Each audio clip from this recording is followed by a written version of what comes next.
ਉਹਦੇ ਬਾਅਦ ਅਸੀਂ ਉਹਨੂੰ ਸੁਸਰੇ ਨੂੰ ਇੰਟਰ ਕਰਾਂਗੇ। ਸੁਸਰਾ ਤੁਹਾਡਾ ਮੰਗੇਤਰ, ਹਾਂ ਸੁਸਰਾ ਤੁਹਾਡਾ ਮੰਗੇਤਰ। मतलब कोई भी बात है मुझे याद वो मैं क्यों बता रही हूँ कि यहाँ पे मुझे याद आ जाएगा जिथे वो कैमरा करदा होना मैनू नहीं याद। अच्छा वो यादगार है की यादगार है मेरी गलती सी ते मेरे हिस्से दियां मास्टर को 2 छोटियां खादियां खादियां होनियां मैनू नहीं याद। वो मेरा राज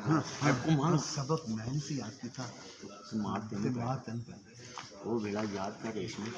सबक मैं याद नहीं किया ते मार तेनू पै गई सी ते मेरी जगह ते हंस के मार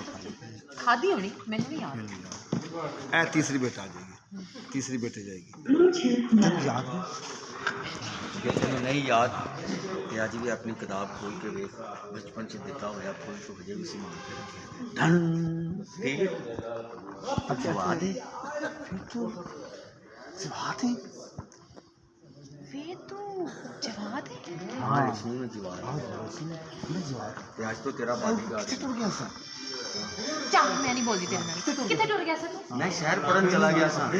मैंने मनु शहर भेजता सी रेशमी पढ़न वास्ते शहर भेजता मैं नहीं जानती शहर बस तू मेरे नाल गल ना करी इन्ना टाइम हो गया ना कोई खत ना कोई तला है बस ਤੁਹਾਡੇ ਹਵੇਲੀ ਦੀਆਂ ਉੱਚੀਆਂ ਦੀਵਾਰਾਂ ਨੇ ਮੈਨੂੰ ਮੇਰੀ ਤੱਕ ਨਹੀਂ ਪੈਣ ਦਿੱਤੀ ਤੁਸੀਂ ਉੱਚੇ ਲੋਕ ਤੇ ਅਸੀਂ ਤੁਹਾਡੇ ਮੁਜ਼ਾਰੇ ਪਰ ਰੇਸ਼ਮੀ मेरे को कसम लै लै एक पल एक घड़ी मैं तेन नहीं भुलिया तू मेरे बचपन की साथी है ते नाल एक होर खुशखबरी तेरे अब्बा जी ने मैनू तेरा बॉडी गार्ड रखता है भी बहुत ही चंगा किया है बाजी ने बॉडी गार्ड इतने सुसरा इतने ਅਸੀਂ ਹਾਂ ਇੱਥੇ ਕਾਮੇਡੀ ਚ ਹੋ ਮੰਗੇਤਰ ਉਹ ਤੁਹਾਡਾ ਜ਼ਹਿਰ ਪਿਆਣਾ ਇਹਨਾਂ ਨੇ ਗਾਇਡ ਉਹਨੇ ਜ਼ਹਿਰ ਉਹਨੇ ਜ਼ਹਿਰ ਪਿਆਣਾ ਠੀਕ ਹੈ ਨਾ। ਉਹਨੇ ਇੱਥੇ ਕਾਮੇਡੀ ਸ਼ੋਮੇਡੀ ਕਰਨੀ ਹੈ ਉਹਨੇ ਵੀ ਤੁਹਾਨੂੰ ਬਚਪਨ ਦੀਆਂ ਗੱਲਾਂ ਯਾਦ ਕਰਾਉਣੀਆਂ ਉਹਦੇ ਮੁੱਕ ਜਾ थोड़ी सी वो हाँ हाँ चंगा बंदा ਬਚਾਉਣਾ ਮੈਂ ਵੀ ਆ ਉਹਨੂੰ ਬਚਪਨ ਕਿਉਂਕਿ ਇੱਕੋ ਪਿੰਡ ਦੇ ਆ ਨਾ हाँ ਹਾਂ ਵਿੱਚ ਜਿਹੜਾ ਕਾਮੇਡੀ ਗੱਲਾਂ ਉਹਦੇ ਨਾਲ ਹੋ जाना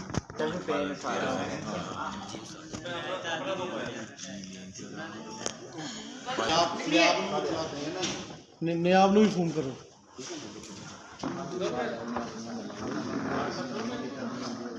60 वाला है BT 60 छोड़ दे जो उन्हें करना नहीं हाँ उन्हें फिर क्या ना क्या देखना मैं छोड़ नहीं हाँ नहीं यार किधर बाटी का जवान छोड़ा बाटी का सारी गल्लां जी सर